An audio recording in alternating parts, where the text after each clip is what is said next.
Mara Brock Akil, I love you. I thank you. Like, one of the things I've been very intentional when I was teaching, I was following a whole bunch of teachers. I have shifted over to now following authors, writers, directors, and producers. Like, ironically, just a few months ago, and it might have been longer than that, watched her interview that she did with Lena Waithe. Lena Waithe has an awesome podcast, and I didn't realize all the stuff Mara had did. And I didn't realize, like, Girlfriends, I think it's called Love Is, which I'm still mad the way that one ended. Um, Becoming Mary Jane was the only one I couldn't really get into. I love how she was very real and authentic with her stories. I'll admit Becoming Mary Jane was a little bit too much for me. Nevertheless, it's an authentic, real story that was meant for someone. And trust me, people love being Mary Jane. And then now she has this forever. Y'all. Okay, so backstory. I heard it and I saw it and I kept reading in different places. How Forever is based on a Judy Blume book. I'll put the title of the book. Um well, it says on the screen, duh. Reimagine Judy Blume classic Forever. So I don't know if the actual title is Forever. I've never read a Judy Blume book. I will sit here. I'm not gonna sit here in front, but it makes me wonder. But the reason why the book was banned is because the couple in the book has sex for the first time. It makes me want to read the book for the simple fact, like, did they really just blow this out of proportion? Because people are good for blowing things out of proportion. Number two, it takes me back to a time. Yes, shameless plug is upcoming. It's how a time, and that's going to be included in my book, Unorthodox, where I was pulled into the principal's office. Now, I'm not going to sit here in front. I did read a book that was not approved by our district. And what I mean by not approved, it wasn't already on the list. We had a set list, and we were allowed to deviate from the list with permission. I very rarely ask for permission.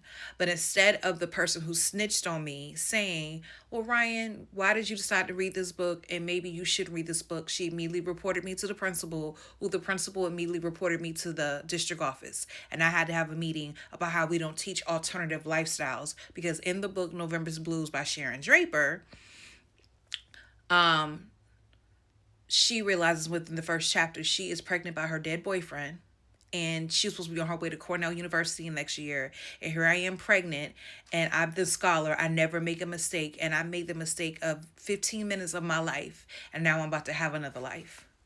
So I even told the lady in the meeting, I don't think it teaches alternative lifestyle, but I think it teaches anything how when you make certain decisions, these are the repercussions of those decisions. But I didn't pick that book for alternative lifestyle. I picked that book because it deals with a lot of authors' craft, and we study that.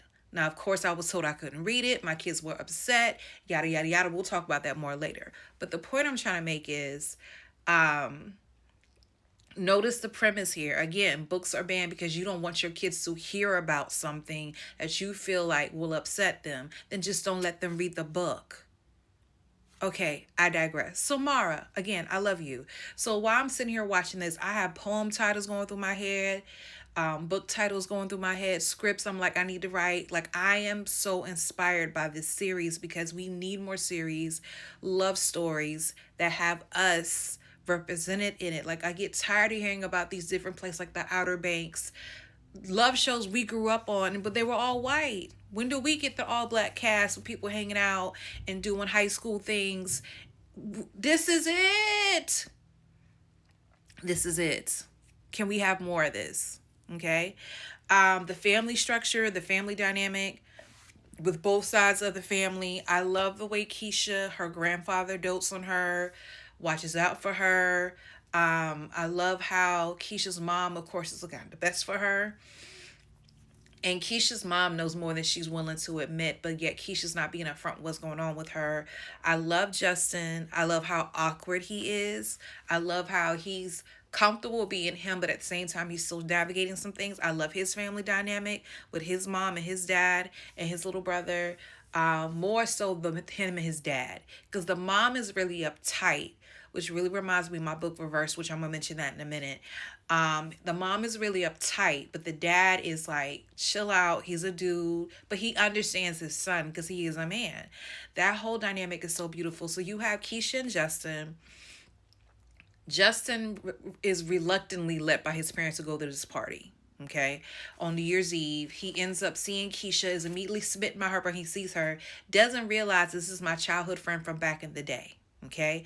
So Keisha immediately recognizes him and is smitten by him, and they connect, even hang out the next day, but something blows up to blow up their spot. And this is how this book is definitely like my book Reverse, which is a middle grade novel. Granted, Monica and Donovan are much younger because they're 12 years old, and they have been childhood friends, and he finally comes to her and says, I like you.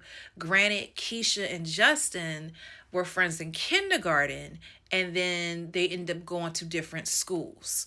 So what is crazy though, I go back to even Joshua's childhood. I still remember some of the kids that were in the, matter of fact, I just ran into one at Home Depot that he was in first grade. We, for whatever reason, because we, with elementary school, you spend all year with those parents. You do play dates, the different activities you do. You remember these kids. Sometimes we don't recognize them, but we remember them once we realize, oh, you're such and such. So even Keisha's family remembers him. Even Justin's family remembers her. Justin's mom is so elated. You got a black girl? You love her? But back to Reverse. Let me go back to Reverse real quick. So in the, it reminds me of Reverse because I'm only on episode 3. It's like Keisha wants to like him, but it's a lot of opposition she's dealing with within herself and some other things that are going on. So that's how this relates to my book Reverse, because Reverse, you have Donovan and Monica.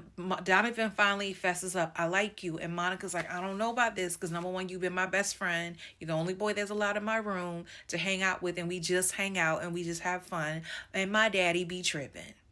So I don't know about this. But when she finally fesses up and realizes, you know what, I like you too, then her dad blows it up. So it's I love the parallels here. And of course I'm gonna find a way to promote my book.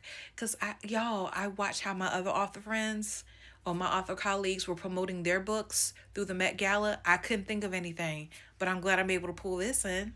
But I'm telling you, when I say I love everything about this, everything. Like I'm looking forward. I'm supposed to be going out today. Like we have the Jazz Festa here in Columbia. We have something else going out in Lincoln Tunnel. I don't think I'm gonna make it because I feel like I need to write. But we will see. But y'all, if you have not watched this, you need to watch this.